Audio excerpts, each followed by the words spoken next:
Hi guys, today I'm going to review a book from Richard Machowicz, and the book is called Unleash the Warrior Within. Right, so here's the book cover. Right.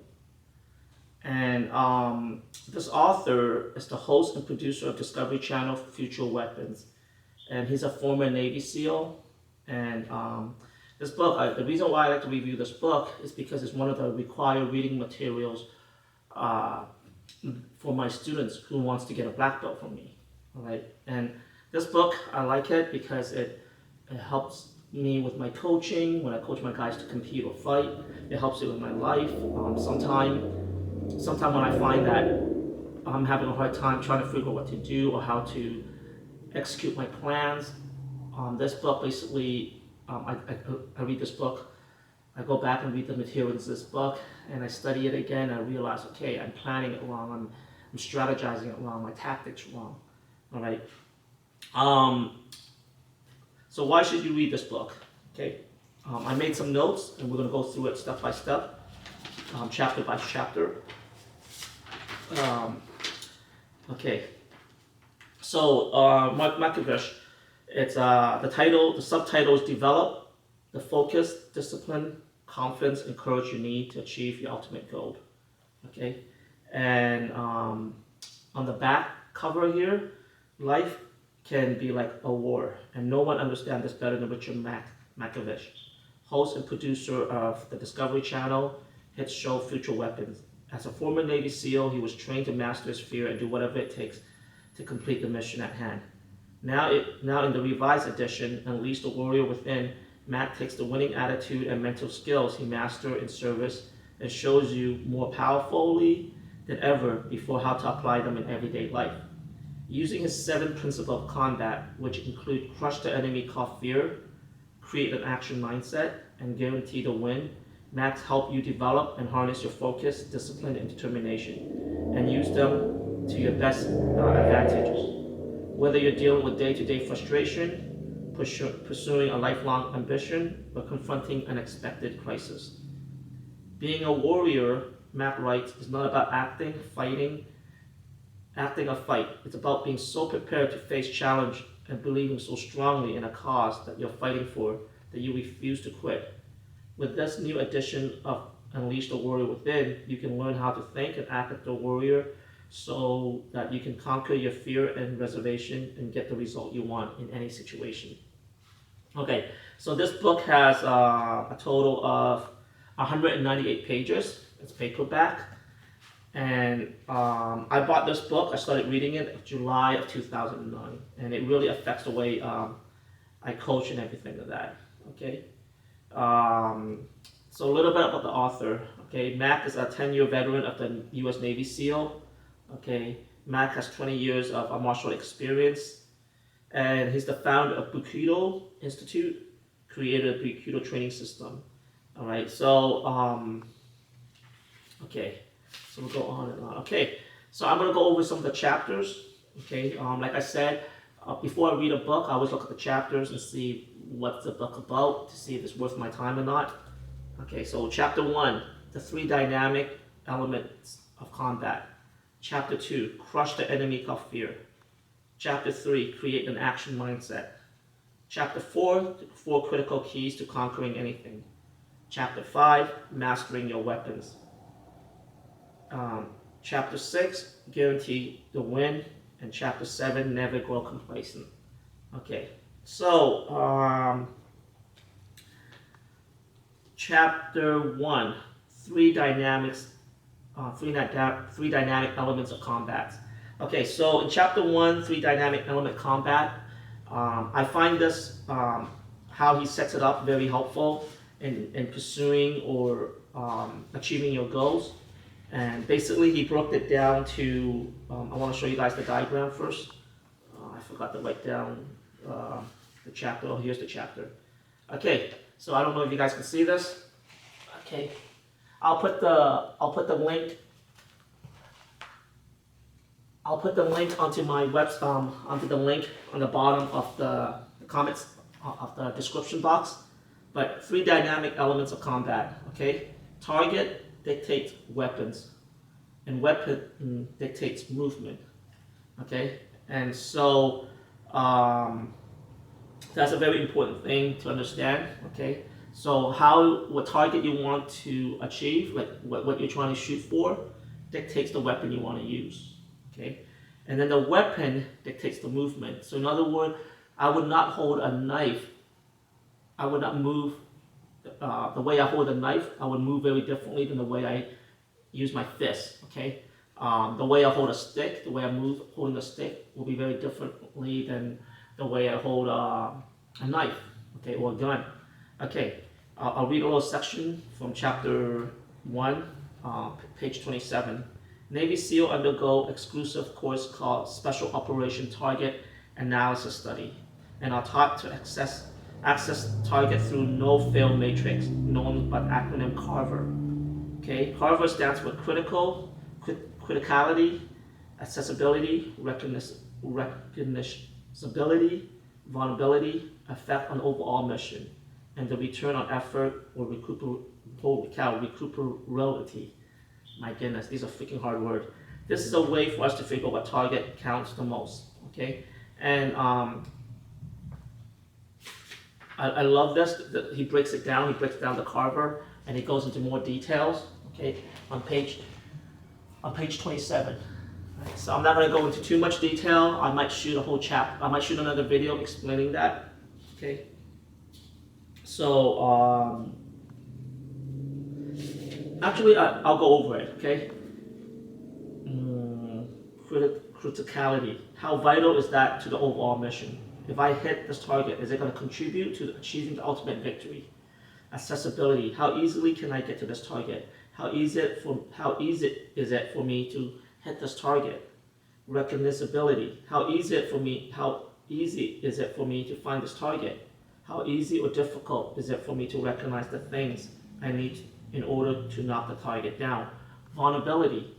What is the degree of force needed to destroy the target? Can it be easily finished with a certain time frame? What is the extent and resources needed to knock this target down? Effect on overall mission. To what degree would the destruction of this target affect my enemy? How much closer would this get to my end goal? And return on effort. Okay, what the SEAL call recuperability. Can the enemy recover from the destruction of this target? If so, how long will it take? What is the return on the initial investment of resources? And when will I see it? Okay, so this is very similar to Art of War from Sun Tzu. Okay, all right, we're going to move on to chapter 2. Okay, chapter 2's title is Crush the Enemy Called Fear. Okay, so chapter 2, Crush the Enemy Fear. 3 elements of attacks.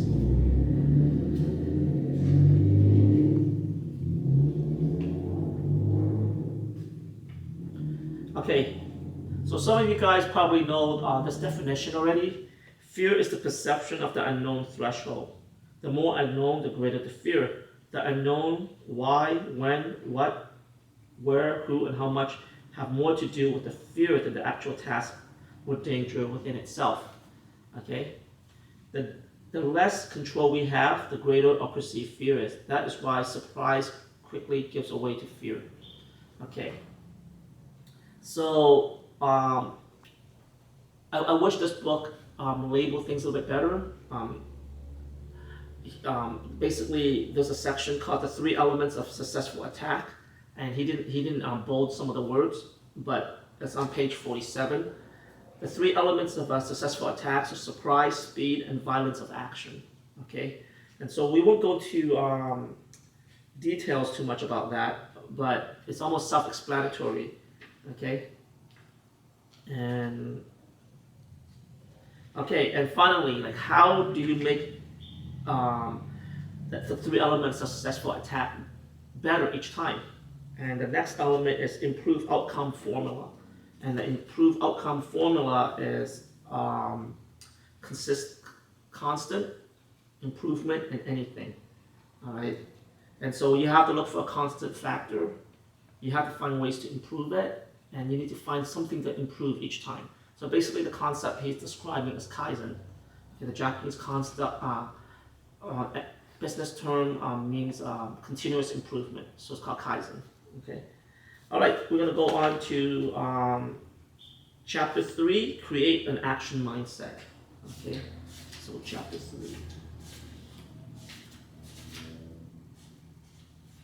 Well, what I like about this book also is, like most self-help books, at the end of the chapter, there's either questions for you to answer or exercise for you to do or reflection. So, like most self-help books, this book has the same thing. It gives you exercise to do or reflections or exercise. Okay, so very useful. You can study it. You can basically read it like the Bible.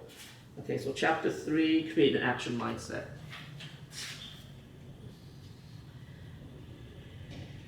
On page 82, the action mindset. He has an action mindset chart here. What is the action mindset? The process of recognizing and moving beyond your fear to completely focus on the knowns. The process begins by understanding the word we use that influence our thoughts and condition our action. Okay, verbal command request. A verbal command request you can use on yourself or any others that is structured in a specific way to elicit a known result. This is why it's so important to have a coach or a trainer, and the trainer and coaches give associate words so that on the day of the fight or the day of the action, you do it as a group or as an individual. All right, it's like our mind is so powerful at the same time, so weak and so docile, it's so primitive, that's so easily manipulated. So there's just so many little elements, and you got to somehow really understand it and leverage it and use these things. Okay, all right. Let's see, page 90, prelude to a conflict. This is very important. We live in a very violent society.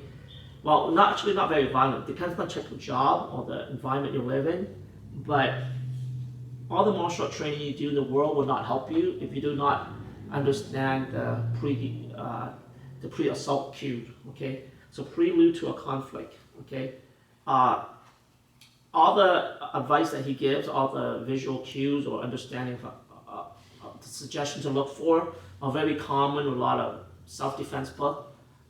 There's a book, Jeff Thompson. He's a bouncer from the UK. He has maybe 7 books out. And he talks about how fights happen and what to expect and the setup. Okay, and this guy, Richard Machowicz, explained it almost in a very similar way. Okay, and I'll just go through them really quick. Okay, prelude to a conflict. You have the pitch, the warning, the standoff, and crossing the line. Okay, I won't go into too much detail about that, but very important for you to read, especially if you work in security or you're getting bullied or you live in an environment where you have to understand how people confront you. Okay. Moving through the action mindset, page 95. Okay, we'll go into that. 7 keys to minimizing reaction time. This is very important when I train my students to compete or when I want myself or anyone to achieve goals in life. Things are limited in resources, and limited resources can be money, time, or energy. All right, and so let's just say I don't have a lot of money, but I want to be more competitive than my competitor or my opponent or whatever. Then I need to limit how much time I can do something or how long I can do something. You know what I mean? So you're constantly analyzing that. All right. So let's just say your competitor makes a better product, but it takes them twice as long to get to the market. Now your product may not be as good, but if your product gets to the market before they do, and you can re-energize your market quicker, then you'll knock out your competitors, right? So at one time when I was working in the fashion industry, I don't know if the Chateau is still around, but there were several fashion companies that pumped out new trends. Like literally every 2 weeks they have new clothes shipping to the store, and these clothes, when you wear them, might last you for the week or maybe the month, and that's it, and you trash it, right? And people were shopping there all the time, you know, and you get the coolest, latest stuff, but then you wouldn't expect it to wear it for more than a season, a couple of months, and you trash it.